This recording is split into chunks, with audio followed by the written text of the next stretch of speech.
Eventually, in 2002, two respected scholars, Ustaz Arif bin Muhammad, chairman of Khatija Mosque, and Ustaz Hazmi, the president of Singapore Islamic Scholars and Religious Teachers Association, agreed to engage the detainees.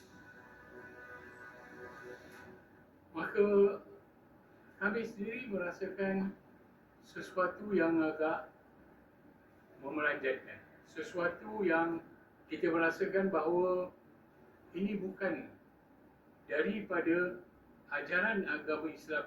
Ini sesuatu yang kita perlu mendengar daripada mereka itu sendiri, daripada tahanan itu sendiri. GI bergantung kepada orang-orang yang pengetahuan agama mereka dipertikaikan. Mereka tak ada background tentang fahaman agama. Mereka tak terdidik dalam bidang keagamaan. Mereka bercakap ikut fahaman mereka sendiri dan mereka mengupas ayat-ayat Al-Quran dan hadis-hadis Rasulullah ikut fahaman mereka. Bila mana kita dapat melihat fahaman-fahaman yang sedemikian ini, maka kita merasakan kewajipan kita menunjuk jalan mereka. Jadi kita mengambil cabaran. Kita mengambil satu cabaran yang sangat berat. The RRG volunteers would endure countless hours of verbal abuse in order to understand JI's twisted ideology and develop counter-narratives. We have that kind of thinking that moderate teachings are all being corrupted, and we even branded them as hypocrites.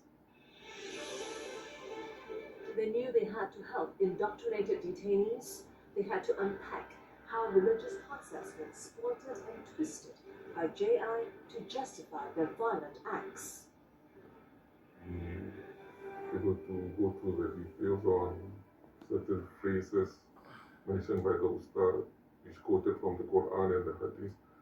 So gradually I came to realize that this is a problem.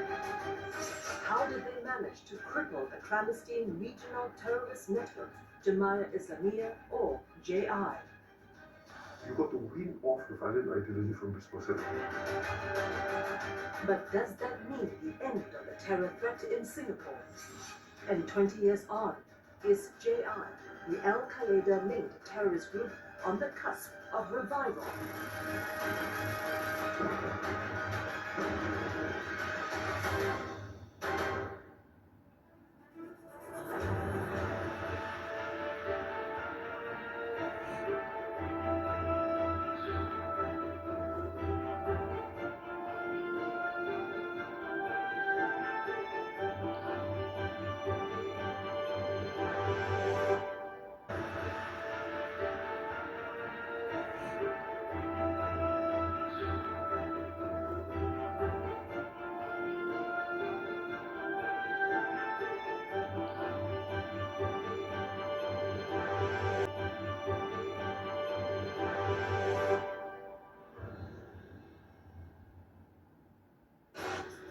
The American Embassy at Napier Road and the neighbouring Australian and British High Commissions were targets identified by the terrorists. The terrorists also observed American commercial interests.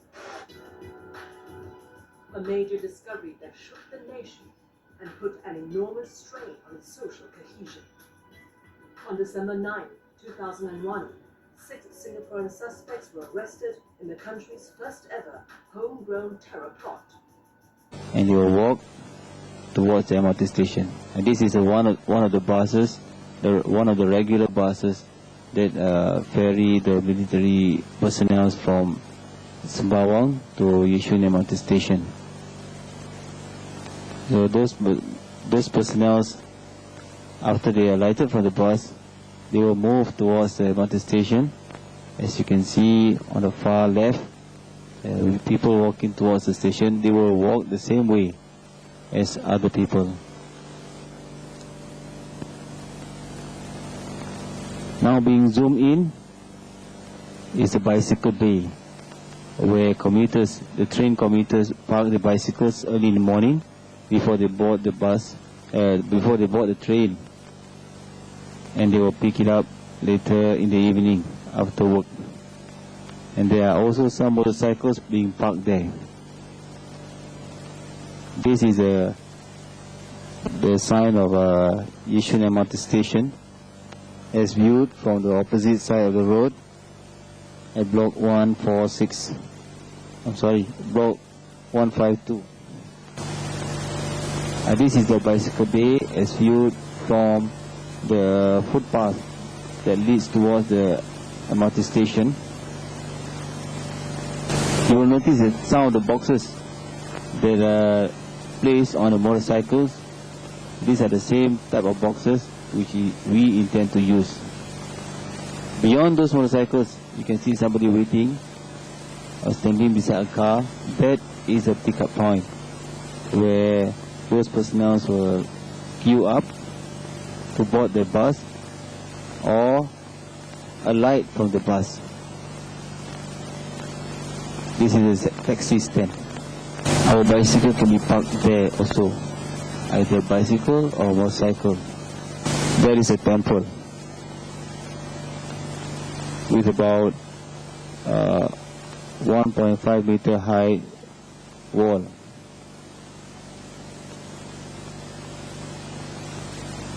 There's the entrance of the temple with many vehicles parked there.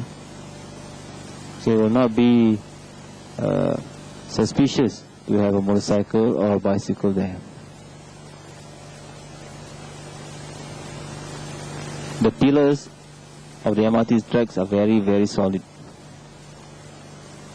You will notice there's a drainage hole. It might be useful.